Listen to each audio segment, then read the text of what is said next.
de uma forma diferente para você. Nós conhecemos aí, querido, os 3 tempos verbais aí, né? Passado, presente e futuro, não é verdade?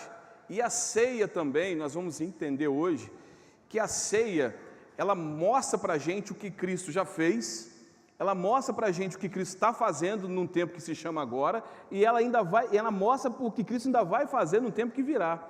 E é sobre isso que eu quero falar, sobre os 3 tempos da ceia. Amém, queridos? Você que está com a sua Bíblia aí, puder abrir em Marcos capítulo 14, versículo de número 22.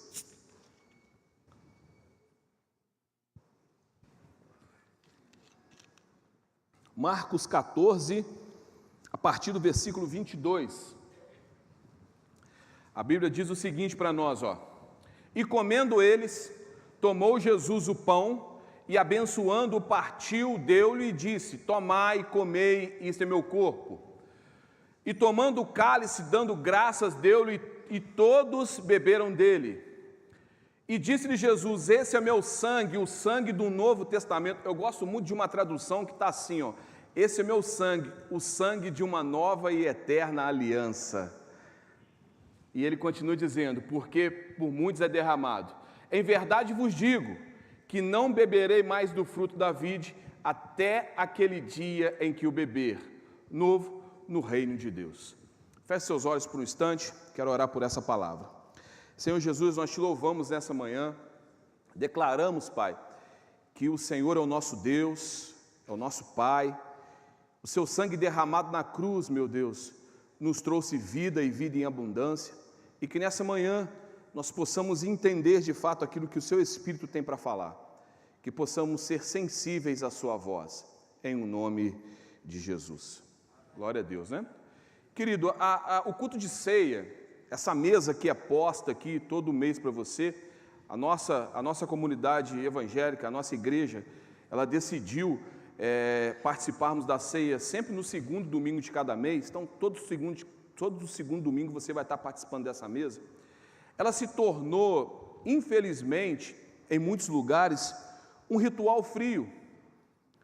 Mas a ceia, ela não é um ritual frio. A ceia, ela não é uma tradição apenas. A ceia não é simplesmente tomar um copinho de suco e comer um pedacinho de pão. Ela se tornou algo muito comum. E nós perdemos, de fato, o sentido do que é essa mesa, do que representa essa mesa para nós, do que Jesus, de fato, nos ordenou, porque é uma ordenança da parte de Cristo. A ceia, ela é um memorial vivo.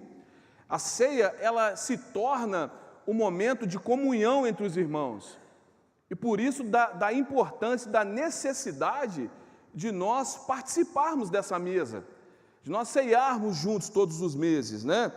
A ceia, ela tem um efeito espiritual muito grande, muito profundo, né? Só que assim, o ser humano, ele tem uma capacidade extraordinária de adaptação, não é verdade?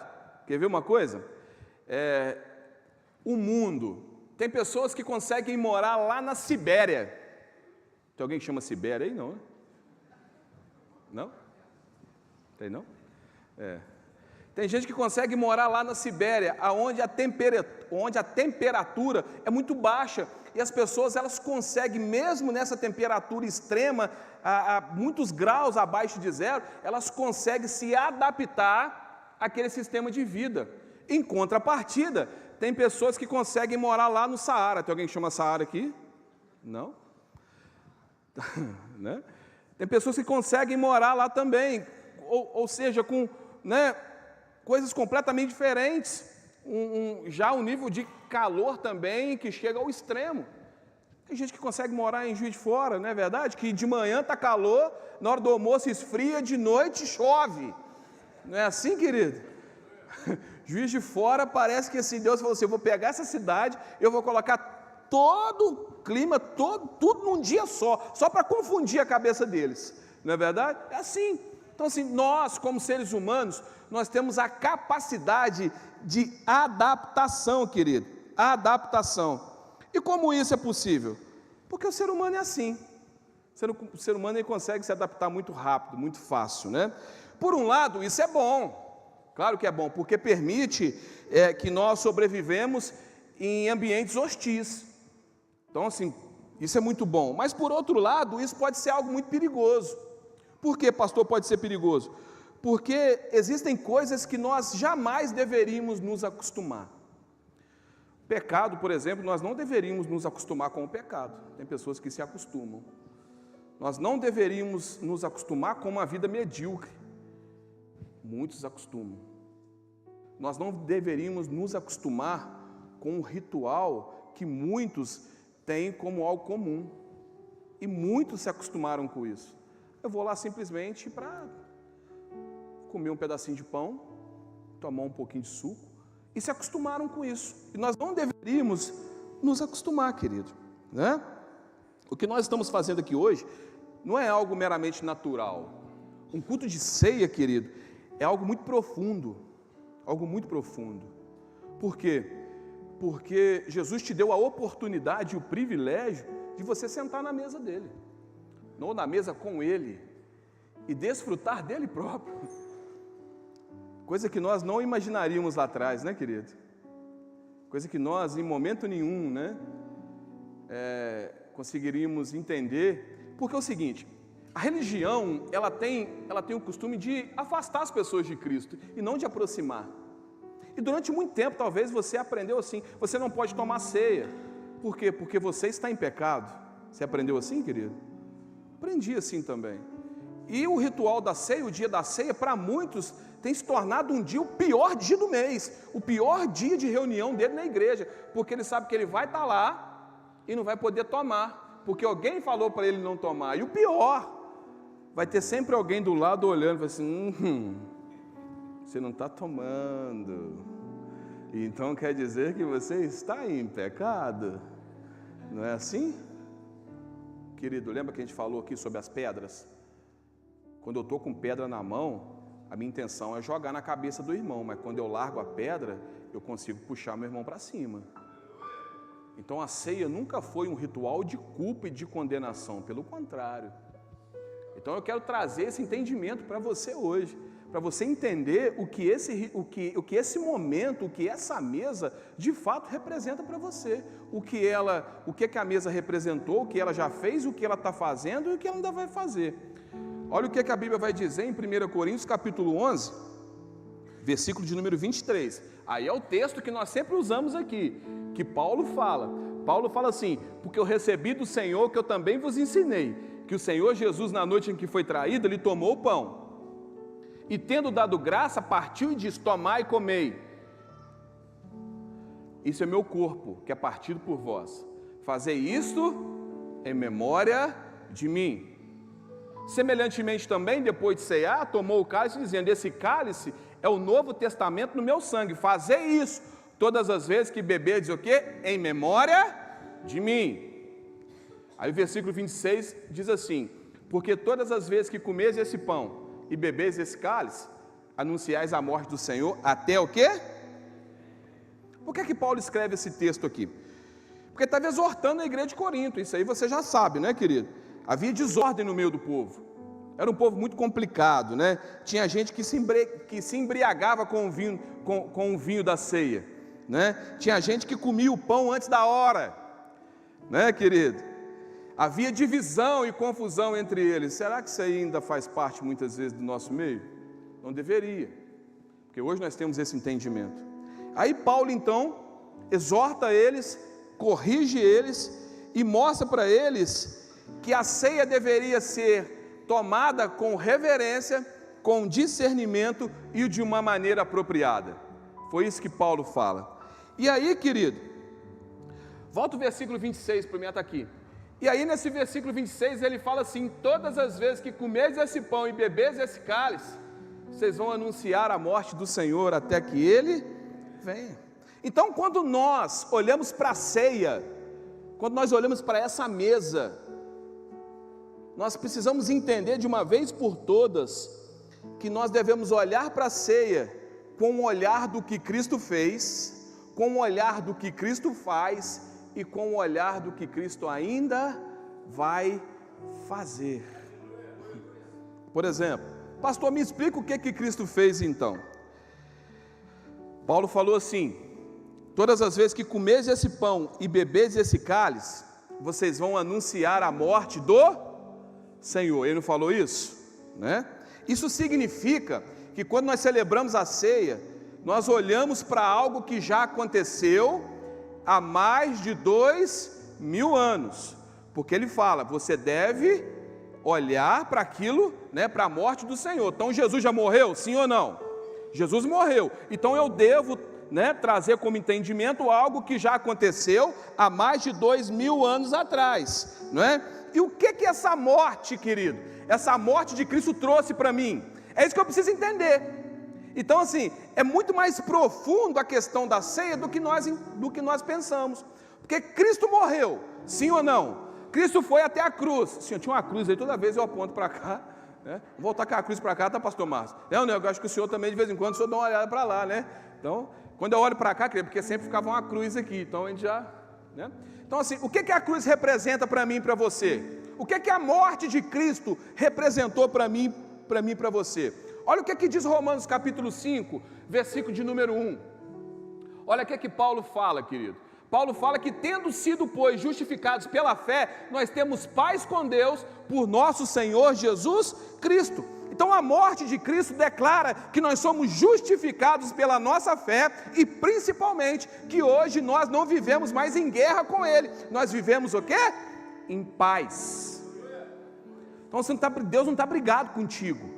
Então a morte de Cristo, quando a Bíblia vai dizer, né, quando o texto da ceia fala que anuncia a morte dele, é para nos remeter a algo que ele já fez por nós no passado. Ele não vai fazer isso de novo, querido. Eu costumo dizer que Jesus não vai fazer mais nada para mim nem para você. Que é isso, pastor, agora o senhor pirou. Não, querido, tudo que ele tinha que fazer, ele já fez. Ele já te justificou, ele já te salvou, ele já te curou. Acho que você não entendeu isso ainda. Eu vou repetir porque talvez você está um pouco aí adormecido. Ele já te curou, ele já te salvou, ele já te justificou. A obra consumada da cruz já fez isso por mim e por você. Por que, pastor, que eu não consigo viver isso ainda hoje? Simplesmente porque talvez você ainda não crê da forma correta. Mas o que, pastor? Né? Então assim, Jesus, ele olhou para nós um dia. Nós éramos o quê? Culpados, condenados. Só que a obra consumada da cruz agora, eita glória, amém. Aquele que não, amém. Obrigado, pastor Márcio. Pastor Márcio carregou a cruz dele agora, querido. Entendeu? Olha só que legal, né? Então um dia, nós éramos culpados, é ou não é? Nós éramos condenados, oh meu Deus do céu, como éramos, né, querido? Cheio de culpa, né?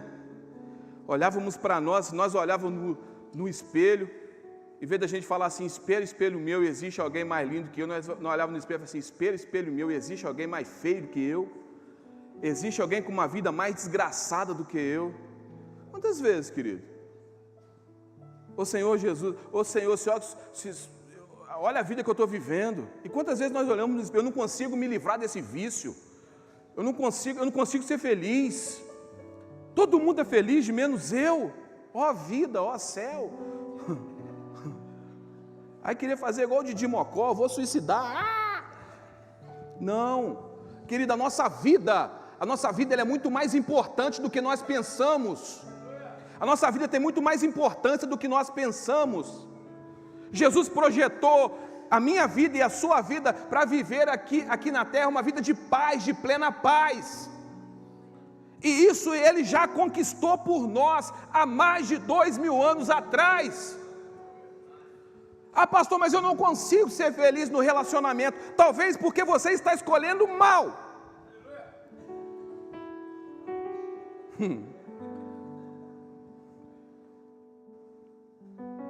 Conversa com a Rose depois e pergunta a ela como é que ela fez para escolher tão certo.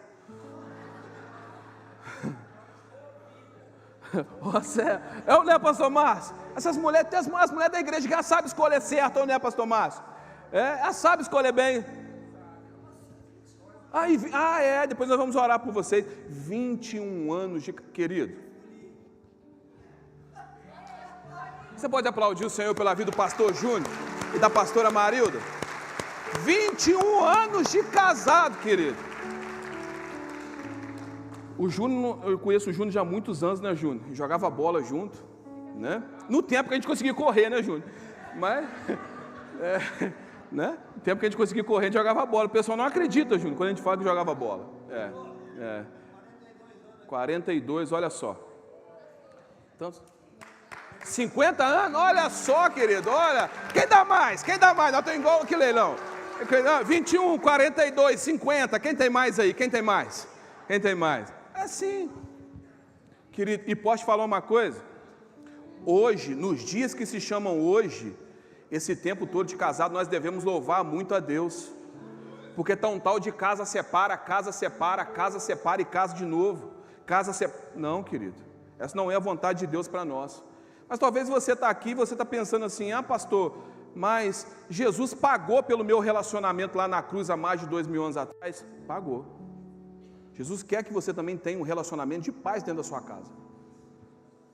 Agora, você também tem que escolher, a escolha é sua. A escolha quem faz é você. Amém ou não amém? Olha só. Então, há mais de 2000 anos atrás, a ceia remete a isso, aquilo que Jesus fez. Então, nós fomos justificados, nós temos paz com Deus, nós somos reconciliados, nós somos redimidos. A Bíblia diz que nós somos comprados de volta pelo Senhor, pelo sangue do Cordeiro. Nós pertencemos a Cristo, para você poder entender, 3 vezes. Primeiro, porque Ele nos criou. Depois, porque Ele nos comprou de volta. Né? A Bíblia vai dizer que existia uma cédula que nos acusava, sim ou não? Uma nota promissória. Quem já assinou nota promissória aqui, querido? O sangue de Jesus tem poder, né? A gente fica lembrando, parece que a gente fica sonhando com aquela nota promissória. Aquela nota promissória, ela quer dizer que você deve algo a alguém. Existia uma nota promissória na mão do diabo, mas a Bíblia vai dizer que a cédula que nos acusava, Cristo rasgou e pregou na cruz. Olha que lindo isso. Olha que lindo isso. Então, a Bíblia vai dizer que Ele nos criou, Ele nos comprou de volta e hoje Ele ainda nos sustenta. Nós somos dele 3 vezes, olha só, que benção. Não é verdade? Então, assim, por causa de Cristo, por causa da cruz, nós não somos mais inimigos de Deus, não, querido. Nós não somos mais inimigos de Deus. Quem aqui, em sã consciência, quando chega alguém na casa dele e tem uma mesa preparada lá, com rocambole, com pudim de leite condensado, coxinha, risole, Coca-Cola, não é verdade? Oh, Jesus, né? Aquela mesa lá preparada, aí chega aquela turma lá, chega aquela família lá, né? Com a turma, chega 15 lá na casa dele. Aí ele vira e fala assim: você pode sentar na mesa, você não. Você pode, mas você não. Alguém faz isso, querido? Você acha que Jesus faz isso? Por que a gente aprendeu assim? Que um pode e o outro não pode?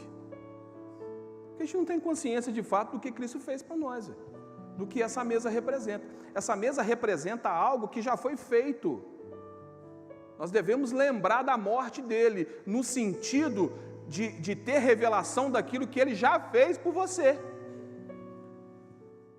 Então hoje eu não sou mais inimigo de Deus, hoje eu sou filho, amém, querido?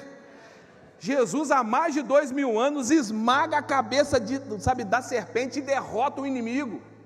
Olha aqui que Colossenses capítulo 2, versículo 15 diz para nós: e despojando os principados e potestades, os expôs publicamente e deles triunfou em si mesmo. Ah, pastor, mas isso aí foi Cristo que fez. Mas se você está em Cristo, você fez também. Você se torna participante disso. Sim ou não? Sim. Por causa da cruz, querido, você tem livre acesso à presença de Deus. Olha o que diz Hebreus capítulo 10, versículo 19. Tendo, pois, irmãos, ousadia para entrar no santuário pelo sangue de quem? No Velho Testamento, você já sabe, existia um homem chamado sumo sacerdote. E só esse sumo sacerdote tinha o poder ou a autoridade de entrar no Santos dos Santos, aonde ficava a presença de Deus. Só ele. E mesmo assim, querido, era uma vez por ano, no dia da expiação, ele tinha que trocar a roupa dele, botar uma roupa de linho finíssimo. E quando ele entrava, ele ainda entrava com uma corrente. Alguns historiadores ainda dizem que uma corda era amarrada na cintura dele. E um sino. Porque se às vezes ele entrasse lá dentro e fosse consumido, eles conseguiam o quê? Arrastar ele de volta. Olha como era sério isso. Uma pessoa tinha esse poder, mas hoje não. Hoje o que Cristo fez por mim e por você, há mais de 2000 anos atrás, nos deu a possibilidade de ter esse relacionamento profundo com Ele. Então hoje não é apenas mais os reis, profetas e sacerdotes que têm esse acesso. Hoje o Espírito Santo habita dentro de nós e nos traz essa intimidade. A intimidade com Deus é que faz toda a diferença. Então, quando o apóstolo Paulo fala que nós devemos lembrar a morte dele, quando ele fala sobre esse texto da ceia, é para lembrar de tudo aquilo que ele já fez e conquistou por nós lá na cruz. Amém, queridos? Hein? E hoje, pastor, se a ceia, ela veio para mostrar o que Cristo fez por mim, e no dia que se chama hoje? 1 Coríntios capítulo 11, versículo 17, olha o que a Bíblia diz.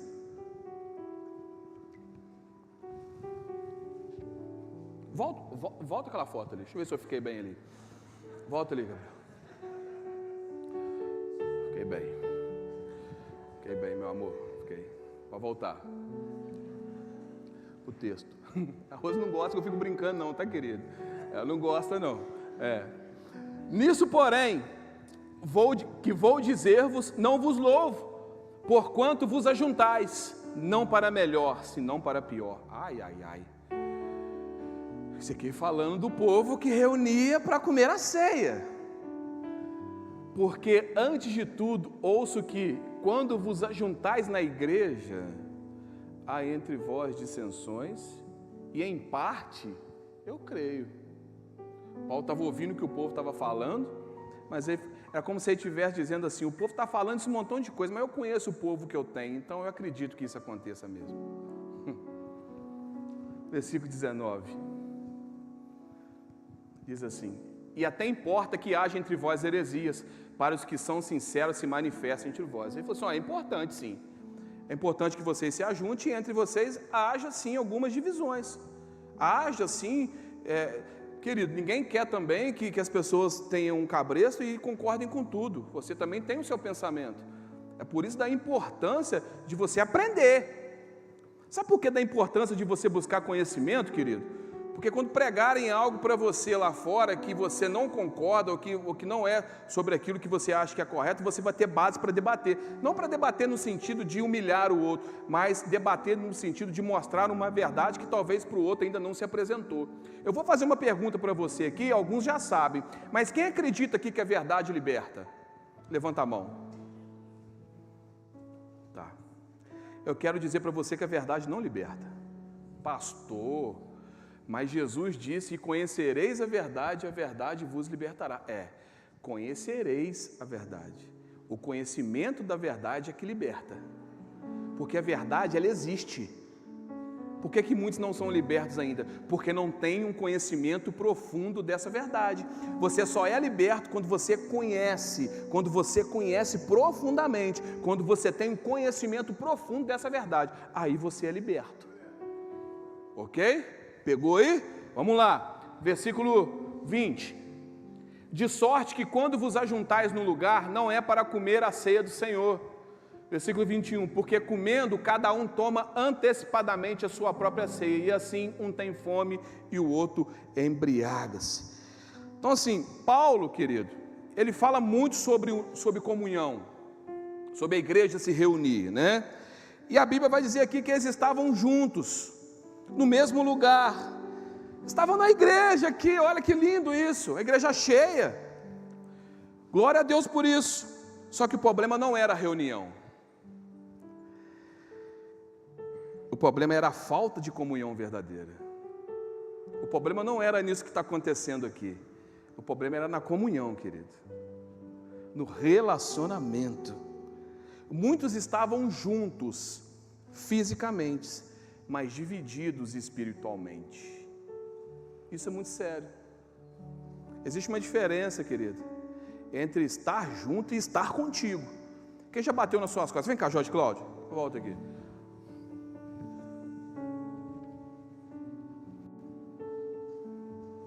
Jorge Cláudio está lá me contando um problema. Aí eu bato nas costas de Jorge Cláudio. Tamo junto. Pode contar comigo. Você já ouviu isso? Ou só eu que já ouvi isso? Mas será que nós podemos contar mesmo uns com os outros? É sobre isso, querido. Não é sobre o falar, não é sobre o dar o tapinha nas costas, é sobre o estar junto mesmo, de fato. É sobre o pegou contigo, pegou comigo. A sua luta é a minha luta, mas a sua vitória também é minha vitória. Tem gente que quer que você luta com ele, mas quando ele está fazendo um churrasco, ele não te chama para comer da picanha. Não é? Então assim, muitos estão juntos fisicamente, mas espiritualmente ligados mesmo, nós não estamos. Tá bom, meu amigo? Estou junto contigo, você sabe disso, né? Então pode descer, obrigado. É assim, querido. A igreja de Corinto estava dessa forma, não é? Tapinha nas costas, mas sem estar junto de fato. E esse aqui é um alerta para nós, como igreja de hoje, como igreja que se reúne hoje. A ceia não é apenas para que cada um coma o seu pão e beba o seu suco de uma forma individualista. Deus não deseja isso. A ceia, ela fala de comunhão. E em primeiro lugar, essa comunhão é uma comunhão com Cristo. Olha o que diz João 6,56. Quem come e bebe, quem come a minha carne e bebe o meu sangue, permanece em mim e eu nele. Então a ceia, ela fala de comunhão, mas primeiro uma comunhão entre nós e Deus. Essa comunhão, ela vem com relacionamento. O que Deus precisa de mim, de você hoje, querido, é menos religiosidade e mais relacionamento. E eu quero te dizer algo nessa manhã, querido. Quem estabelece o nível de relacionamento nunca vai ser Deus, sempre vai ser você. É você que estabelece o nível de relacionamento que você tem com Deus. Quanto mais próximo, quanto mais relacionamento, mais revelação você tem. João, Pedro, Tiago, era um dos 12. Os 3 se destacam, mas dentre esses 3, tinha um que decidiu ter um relacionamento maior com Deus. Quem era? João. Jesus sentado na mesa com os discípulos para apontar quem iria traí-lo. Pedro cutuca João e fala assim: pergunta para Jesus, pergunta para o mestre quem vai trair, porque ele mesmo não perguntou. Ele sabia que João era assim. Jesus, pronto para ser crucificado, Pedro tinha dito: pegou contigo, pegou comigo, eu vou contigo até a morte. Você lembra disso? Na primeira oportunidade que tem, Pedro foi embora, nega Jesus. Mas quem está com Jesus até a crucificação? João. João, que se autodenominava o discípulo ao qual Jesus amava. Aí Jesus resolve dar uma revelação de como seria o fim dos tempos. Para quem que ele dá? Para Tiago? Para Pedro? Não, ele dá para João. Sabe por quê? O seu nível de intimidade determina o seu nível de revelação. Quanto mais você tem intimidade com Deus, mais revelação da parte dele você tem. E esse nível de intimidade, alguns podem falar assim, mas João, ele era prepotente, ele era arrogante, porque ele se denominava o discípulo ao qual Jesus amava. Jesus não amava mais a João. João se sentia mais amado por Jesus. É assim. Quanto mais intimidade você tem, mais revelação você tem. Então o primeiro nível de comunhão é esse nível de comunhão entre eu e Deus. Mas também existe a comunhão com o corpo, com a igreja. 1 Coríntios capítulo 10, versículo 16, diz assim: porventura o cálice de bênção que abençoamos não é a comunhão do sangue de Cristo? O pão que partimos não é porventura a comunhão do corpo de Cristo? Querido, você já viu um corpo andando a mão falar assim, eu vou para lá, e o pé fala assim, eu vou para lá? A não ser o pessoal da família Adams, que tem uma mão que faz o que quer, né, querido? Mas não, o corpo, ele precisa estar junto. Se eu decido para cá, o meu corpo tem que vir junto. Se eu decido para cá, o meu corpo também tem que vir junto. Por isso que ele fala assim, ó, o cálice da bênção que abençoamos não é para a comunhão do sangue de Cristo, o pão que partimos não é, porventura, a comunhão também do corpo de Cristo. Isso aqui não é para o corpo, isso aqui não é para a comunhão do corpo, isso aqui não é para viver em comunhão. O que nós fazemos aqui é para quê então? É apenas um ritual? Ou é muito mais profundo do que nós imaginamos? Versículo 17. Porque nós, sendo muitos, nós somos muitos, amém, queridos? Nós somos uma multidão, amém, queridos? Nós somos um exército, amém, queridos? Porque nós, sendo muitos, somos um só pão e um só corpo, porque todos participamos o quê? Do mesmo pão. É que eu falei com o Jorge aqui, a sua dor é a minha dor, mas a sua alegria é a minha alegria. Nós devemos chorar com os que choram e nos alegrar com os que se alegram. Senão, que sentido tem eu ser chamado de cristão, se eu não transmito através das minhas ações o caráter de Cristo? Eu falei que no início o pessoal do louvor cantou o louvor sobre a mulher que estava sendo pega em adultério. Todo mundo queria apedrejar aquela mulher, querido. Os mais velhos ensinando os mais jovens como pegar a pedra para poder tampar. E eu fico imaginando que tinha uns que queriam pegar uma pedra maior do que a outra, não é? Mas Jesus está ali e fala, se ninguém... Cadê seus acusadores? Jesus pergunta para ela, é lindo isso, né? Jesus sabia que não tinha mais ninguém ali, né? Mas Jesus pergunta para ela e fala assim, onde estão os seus acusadores? Não tem ninguém aqui. Ah, não tem ninguém não? Então eu também não te condeno.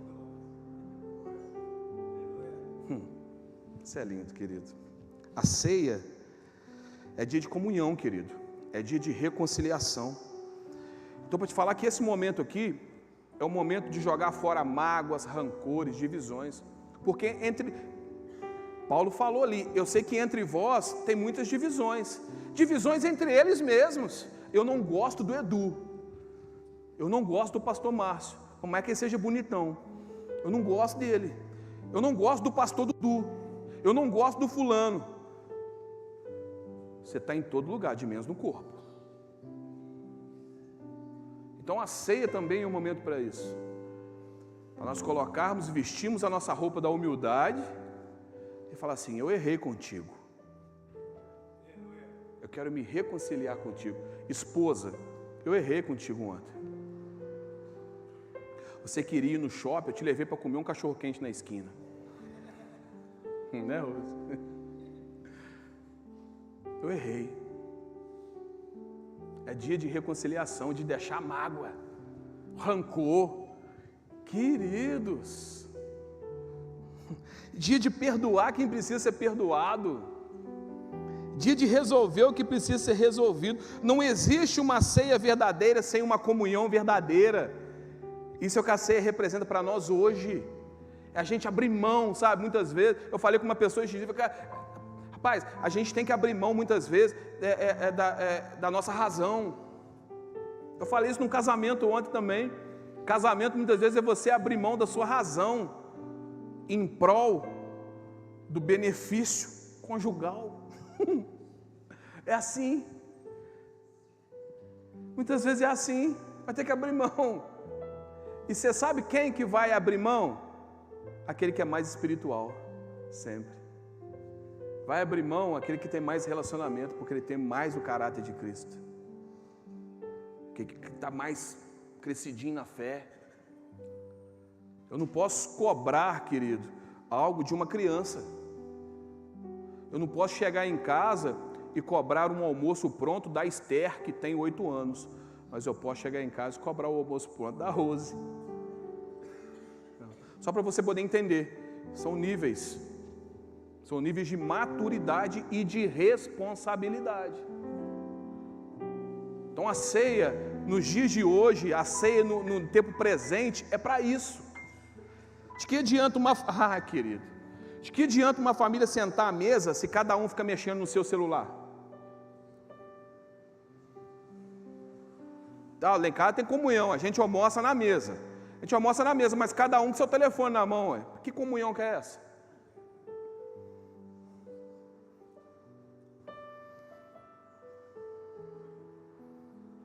No mesmo lugar, mas não estão juntos de verdade. Eu sou membro da comunidade evangélica Resgatando Vidas. Mas eu não concordo muito com o que o pastor fala, não.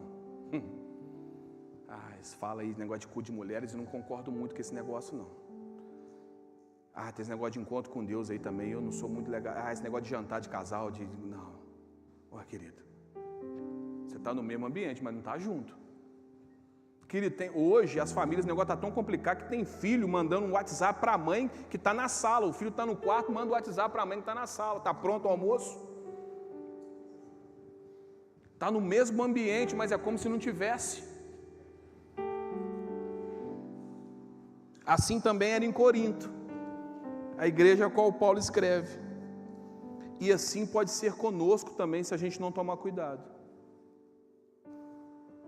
Então hoje, querido, quando a gente participar dessa mesa aqui, a gente precisa olhar para dentro, discernir o corpo, mas buscar comunhão num tempo presente, num tempo que se chama hoje. Rasgar as mágoas, rasgar o rancor, rasgar as diferenças e falar assim: nós estamos juntos no mesmo propósito. E qual que é o propósito? Ganhar almas, saquear o inferno, demonstrar esse amor, propagar essa graça maravilhosa, alimentar quem tem fome, abraçar quem está precisando de um abraço. É para isso que nós somos chamados, querido. Hoje é dia de restauração, de reconciliação e principalmente de restabelecer a unidade do corpo. A ceia no presente. E o futuro da ceia, pastor?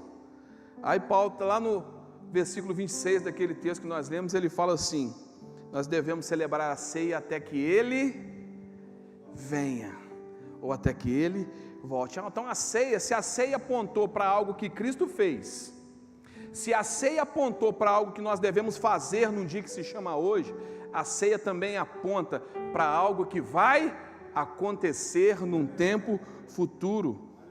É um lembrete constante das promessas que Cristo fez para nós, amém, querido? Os discípulos naquela época, eles criam que Jesus voltaria ainda na geração deles. Tem muita gente que quando você vai falar assim, deixa eu só abrir um parênteses aqui, temos que tomar muito cuidado até quando nós vamos pregar para as pessoas. Eu não sei se você viu, mas eu vi um vídeo por esses dias, né, que tinha um pregador pregando dentro do metrô ou dentro do ônibus lá no Rio. E ele começou a pregar Cristo de uma forma que, se eu não fosse crente, eu jamais queria esse Cristo. Tipo assim, ele pregando assim: se você não aceitar Jesus, você vai queimar no inferno.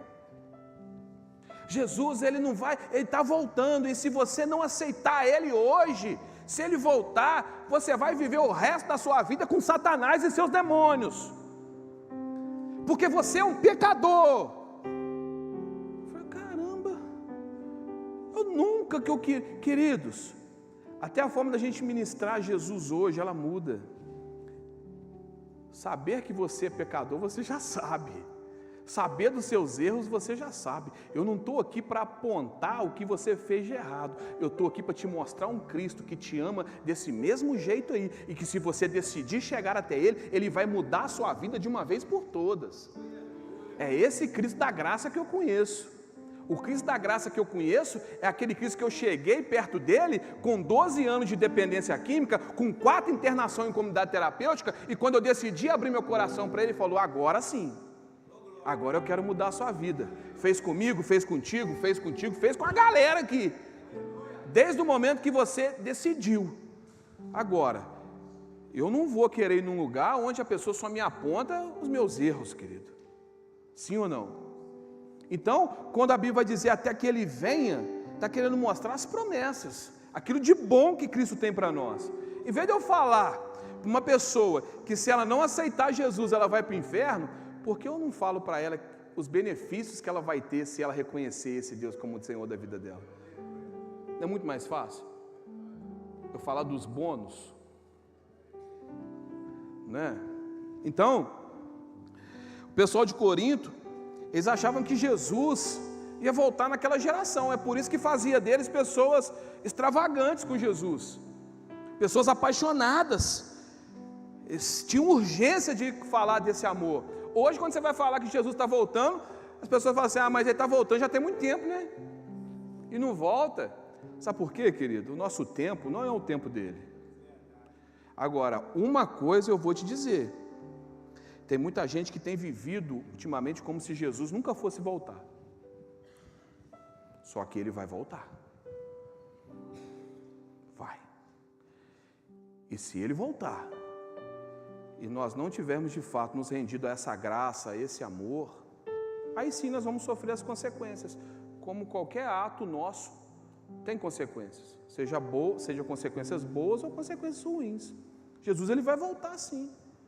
E Deus, na sua imensa graça e misericórdia e amor, Ele está te dando uma oportunidade hoje de você falar assim, pastor, e se eu quiser hoje aceitar Jesus? A mesa está preparada para você. Tem lugar na mesa para você. Tem lugar na mesa para você. Quer ver uma coisa? Ô Jorge Cláudio, pega lá atrás para mim, pega uns 3 irmãos aí, busca para mim lá umas 10 cadeiras, fazer um favor. Vamos fazer algo que a gente já fez aqui uma vez, enquanto isso. O pessoal do louvor pode subir aqui, por favor. A ceia, então, ela é um anúncio de uma esperança futura. Então assim, quando nós participamos da ceia, querido, nós declaramos, Jesus morreu, Jesus vive e Jesus voltará. Jesus morreu, me dando acesso a todas as bênçãos, pode colocar aqui em volta da mesa. Jesus, Ele morreu, me dando acesso a todas as bênçãos, Jesus vive, me fazendo participante disso no dia de hoje, e Jesus voltará, uma promessa de que Ele vai vir buscar a igreja que é dEle, amém, queridos? E isso deve mudar a nossa maneira de viver. Eu não estou falando que nós não devemos ter os nossos sonhos, não, pode botar aqui atrás, não, Rafa. Eu não estou falando que a gente não precisa ter os nossos sonhos, os nossos projetos. Ontem nós vivemos algo muito bacana, porque a gente foi celebrar um casamento, foi um casamento todo diferente daquilo que eu já celebrei. Muito diferente, né, pastor Marcos? E aí, o pessoal falou comigo assim, pergunta para a noiva, qual que é o sonho dela, que nós vamos fazer uma surpresa para ela. E eu perguntei para a noiva e para o noivo, qual era o maior sonho deles. E a noiva falou assim, pastor, o sonho que eu tenho é um sonho que muitos vão achar infantil, um sonho de criança. Aí ela falou assim, o meu sonho é conhecer a Disney. Quem tem sonho de conhecer a Disney aqui? Que bonitinho. Bonitinho, né? Agora, quer ver como é que vai mudar, pastor? Quem tem sonho de ir no Maracanã aqui? Olha aí. Aí, eles já tinham combinado comigo, né? Como ia fazer. Aí entrou o rapazinho com a aliança, e quando chegou lá na frente, estava sem a aliança. Eu falei, mas como pode isso? Né? Vai ter que ir lá buscar a aliança, porque sem aliança a gente não consegue terminar o casamento. E aí voltou. E aí quando entrou quem? Entrou o Mickey e a Minnie trazendo a aliança. Eu peguei e falei com ela assim, tá vendo? Você tem um sonho de ir para a Disney. Não foi possível realizar o seu sonho agora. A gente trouxe a Disney até você. Não é verdade? Sonhos. Todos nós temos os nossos sonhos, temos os nossos projetos. E eu não estou falando que você tem que abrir mão, abdicar do seu sonho, não, querido. Pastor, eu quero ter uma casa melhor, eu quero ter um carro melhor. Eu quero ter uma empresa, eu quero que os meus negócios, eu quero voltar a estudar, eu quero concluir a minha faculdade, enfim, eu quero isso tudo. Mas isso tudo eu vou fazer para a glória de Deus, sabendo que tudo que eu estou fazendo, eu estou sendo direcionado por Deus, e não esquecer daquilo que é principal, do que Jesus fez, do que Jesus faz, do que ainda vai fazer. ainda do que vai acontecer. Os meus sonhos precisam estar alinhados com os sonhos de Deus. Os meus planos, eles precisam estar alinhados com os planos de Deus. Então, quando nós celebramos a ceia, nós olhamos para um passado. Que passado que é esse? A morte de Cristo e os seus benefícios. Quando nós olhamos para a ceia, nós olhamos para o presente, a comunhão de Cristo com a igreja hoje, e a comunhão da igreja com a igreja hoje. E quando nós olhamos para a ceia, nós olhamos para um futuro, da certeza de uma volta de Cristo. E é baseado nessa certeza hoje, querido, que eu quero fazer um convite para você. Queria que você ficasse sobre os seus pés. E talvez você entrou hoje nesse lugar com uma dúvida ainda de quem é Cristo. Talvez você entrou nesse lugar hoje, não sabendo quem você é. Pastor, eu estou com crise de identidade. Eu não sei quem eu sou ainda. Eu não sei quem eu sou em Cristo, eu não sei o que Cristo fez por mim, eu não sei o que eu tenho disponível para mim. É contigo que o Espírito Santo está falando hoje. E se tem alguém assim, pastor, hoje eu quero entregar a minha vida de uma vez por todas, e não é só a minha vida não, é entregar minha vida, minha casa, minha família, eu quero entregar o meu tudo para Deus hoje, porque eu hoje entendi que eu tenho lugar nessa mesa, hoje eu entendi que essa mesa é para mim também, porque eu entendi o que Cristo fez, eu entendi que o que Cristo faz no presente, e eu entendi que um dia Ele vai voltar para me buscar. Se tem alguém aqui no nosso meio que entendeu isso, fala, pastor, a partir de hoje eu quero viver uma nova vida, eu quero sentar nessa mesa aí. Se tiver alguém assim, nessas condições, eu queria que você acenasse com a sua mão, fizesse só uma aceno, você sou eu. Então fica a sua mão levantada assim um pouquinho, isso. Tem mais alguém? Tem um lugar na mesa para você, pode sentar, meu filho. Tem mais alguém, querido? Porque senão eu vou aí te buscar. Se você também quiser sair do seu lugar e sentar nessa mesa, é um ato simbólico, mas é tão